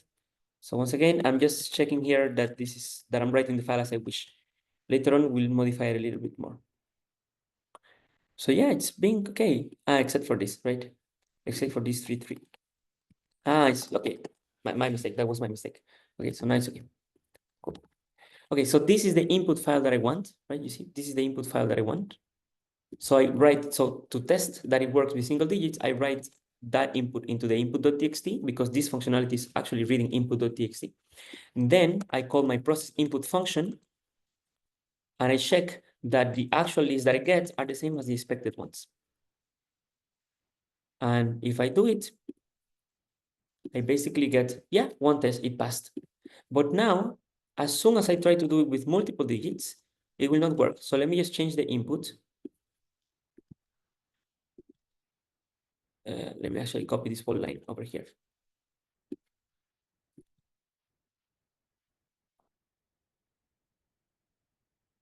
So I have this input, okay? But now because I want to make it work with multiple digits, I will make them multiple digits. So I will put just here 44, 22, 11, 33, 33, 33, 99, 33, 53, 33, and 44. Okay, so here, this is the input that I want, so I do the same. I open it, right? Like, yep, I open it like I wish. Also, let me, um, so I open it, like to write it, I write the input, and then I check this again. I check this.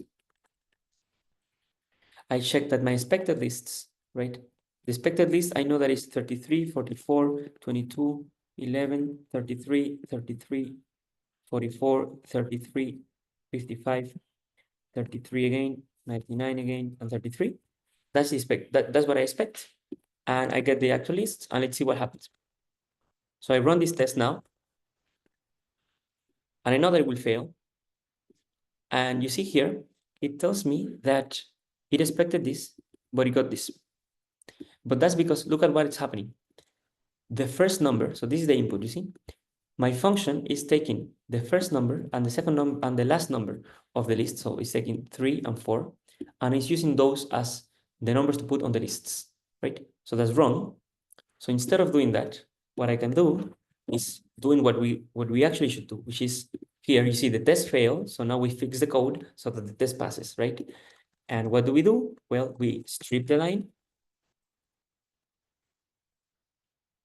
After stripping the line, we split the line. So now when we split it at the position 0, we get the first number. And at the position, let me do this, line is equal to this, okay? And then the first number should be, yeah, the line at the position 0, and the last number or second number, whatever, should be the line at the position, for example, -1, if you wish me. Then I append them to the lists, and then I return the lists. So now it should be okay. Now the code should be okay. So let's test it again. As you see, oops, it failed. Why? Uh,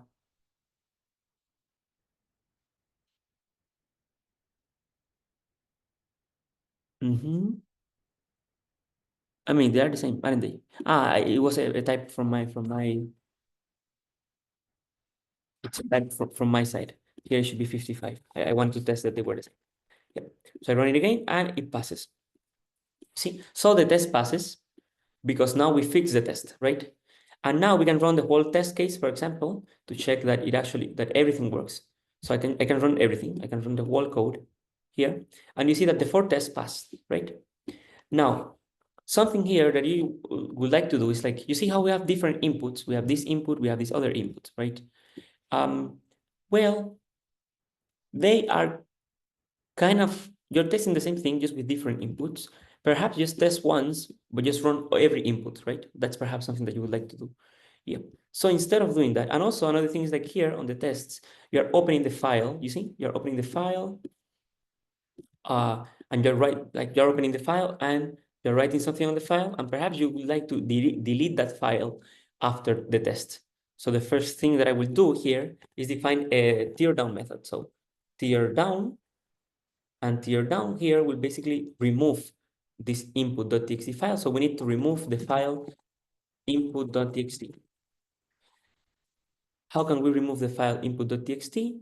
Well, we need some libraries for that because we need to use the terminal. So we can use, for example, the OS library, I believe. And then I can do something like, well, os.remove, I believe. And now we can just remove the file input.txt, right? For instance. So this is checking that, yeah, we are removing the file. Cool. So this is just removing the file, right? So that's it. Tear down, and this tear down will be executed here, like after running this and after running this. Sometimes you're doing something with the database and so on, like a database that you use for testing. Then in that case, you should maybe clean the database or delete or the connection, something with the database. More on that when we talk about software engineering. Yep. Notice that here, list one and list two are the same. So perhaps you want to do this. You want to create a setup here. So where you start self.list1 equals to 3, 4, and self.list2 equals to 4, 5. Now you remove these two things, and then you can just add here. You can just use self list1 and self list2, right? Similarly here, you can remove this and use self list2 and self list1. So as you see, that's how you should do it. You create a setup method, you create your method that uses those things that you set, your different tests, and then, yep, here the other tests as well. Also, this input, for example, you could create just a setup function where you say self.inputs and you test a bunch of inputs, right? And now your first input is what? This one. So we'll just change it a little bit to make it just to make it more compact, but it is the same. Okay. So this is the first input. Cool. And the second input can be it was the same but with double digits, right? So double digits, 4, 3, 5, 3, 99, and 33. Okay. And now we can just create a single test. Notice that the test is always right in the file. So now you can do this for every input. So for every I input in index, so in enumerate of self.input. So for every input, you write the file, right? You need to write it. And then, well, maybe perhaps you need always also your expected lists to be set up here. So I will do something like this: self.inputs and then self.lists. And then the first list should be this one, which we know should be, so let's stop over here. And then the second one should be this one over here. So it's like expected lists. Right. So we here have the inputs and their expected lists. So now I will enumerate the inputs, but also I will zip the inputs with, I will zip the inputs with the expected lists. So the setup creates this, then I zip my inputs and my expected lists, and I then enumerate. So I should get something like input, expected lists. Yep.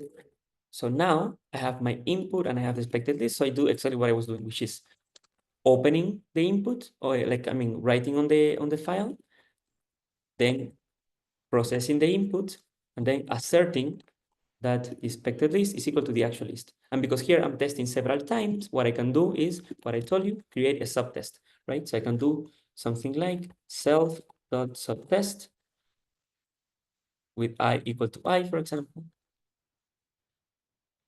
And then I can do this, right? I believe it was like that. If not, let me just quickly check here. Subtest. Okay, I have to create a context, makes sense. So with this test, I do this, right? So now I'm just testing both single and multiple digits at the same time. And I can, for example, remove this old code here, right? And I have a teardown, which is removing the input.txt file, right? So I've set up, I have this test, which tests everything, and I have my teardown. And similarly, I'm here testing the Manhattan distance. Is it clear how to use tests?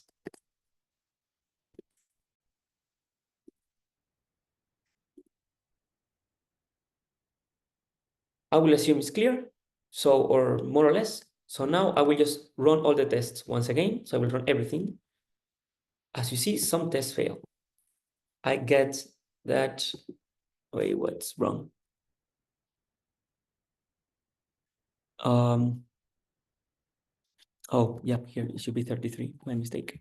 And here it should be 22, like double digits. And here it should be 11. Like I was preparing the input incorrectly. So I run everything. And as you see, I get an error. It's telling me that this tuple is different from this tuple. Why?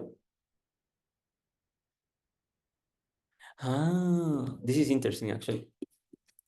So, and this is an interesting behavior of Python, by the way. Here, I'm testing that this expected list, which is a tuple, right, it's equal to the actual list.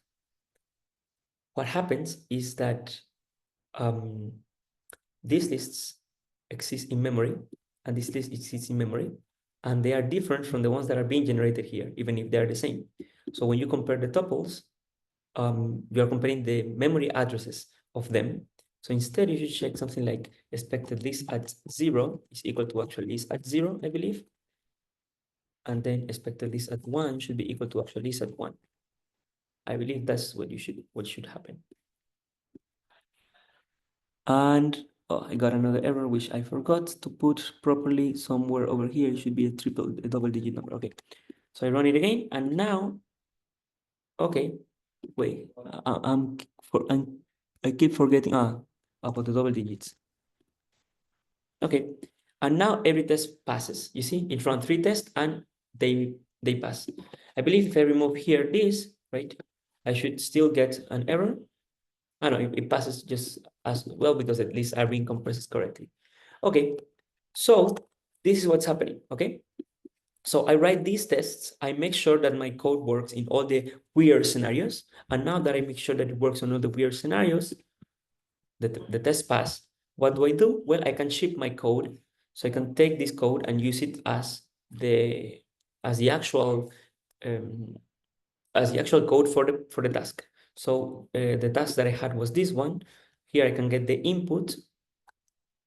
This is the whole input. I copy it.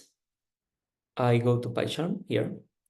I will paste it into the input.txt file, which I removed in the teardown. So I will call it input.txt. I paste it here, you see? So I have it, and now I just run my code. Yep. And now when I run it, it tells me that this is the output, so I will just submit it. I will assume that is correct. So I submit. Well, I will not submit just because I already submit, but it tells me that this is the, no, not here. It tells me that this is the output, which is exactly the one that my code computed, 27, 69, 67, 5. So my code is correct. That's it. That's all. That's all. So I created a function to process the input. Sometimes it will be more complicated than this. Sometimes it will be easier. I created a function that computes the Manhattan distance, and my code is just processing the input, computing the two lists that it reads in the input, sorting them, and then computing the Manhattan distance. That's all. Okay. And I made these tests to make sure that my code was working in all the weird scenarios. Perhaps this doesn't cover all the weird scenarios, but it does cover all the edge cases that I could thought of. You could also make a stress testing, right, if you want, but I will not do it just because it's not that needed. But yeah, that's it. I would probably share this with you just because I would put it on the repository because it's very useful for you to check it out. obviously throughout from today and coming sessions, we will probably use tests all the time, and we will also start writing in different files, different things. And our next session is about modules, so we will explain how to do those things and how to do these imports over here and different variations of it. That's all about tests that I wanted to cover. Any questions?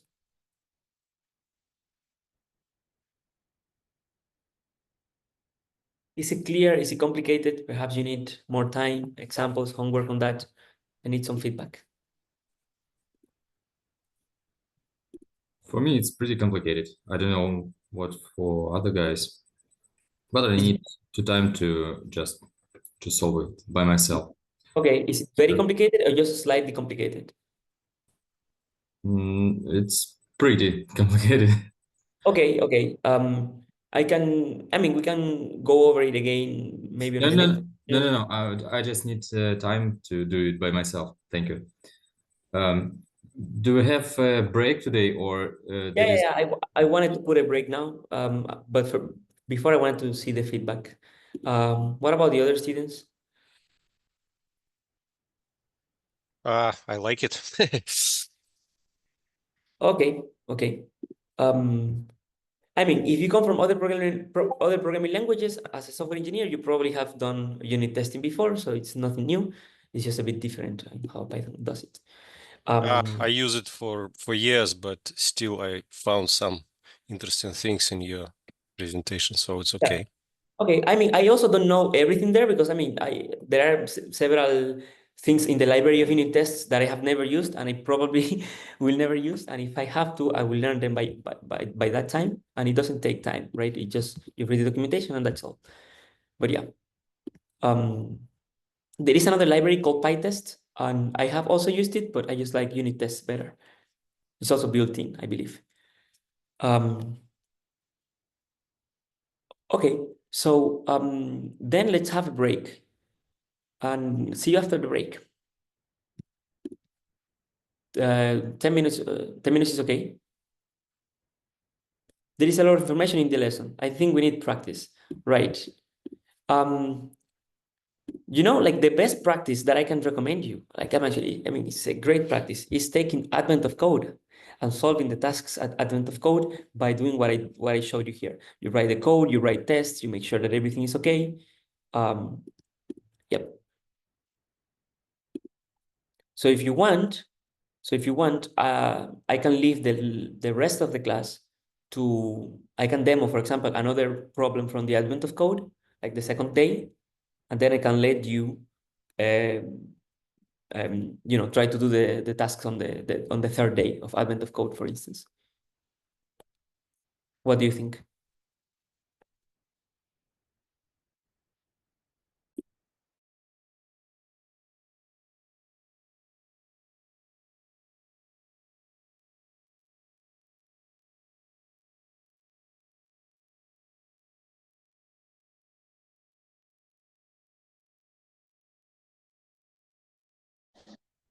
Sorry, can you repeat your suggestion? Yes, I mean, you asked you said that there was a lot of information in today's class and that you need practice. And what I think is that I think that the best practice is you doing the Advent of Code contests. So the tasks from the Advent of Code, which in a way are straightforward. I mean, you have long statements and so on, but once you read and you understand what they ask you, it's not a very hard task. And then you can, practice Python as well as unit tests, just as I did here. Like, yeah, you can try to do your unit tests over here in one file, and you can try to do your code in another file. And you can just read the problems. And then what I'm saying is, like, after the break, if you want, I can go with another task from from this competition, for example, the second day, and I can code it as well, try to explain again what I do, the process, like the tests, the logic, and so on. And then I can leave you to practice with the other tasks. Does that sound good?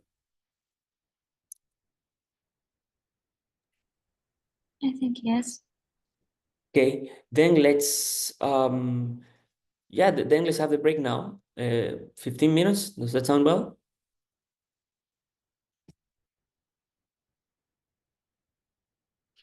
Okay, so let's be back at well, in 15 minutes. So it would be in my time, it's 5:21.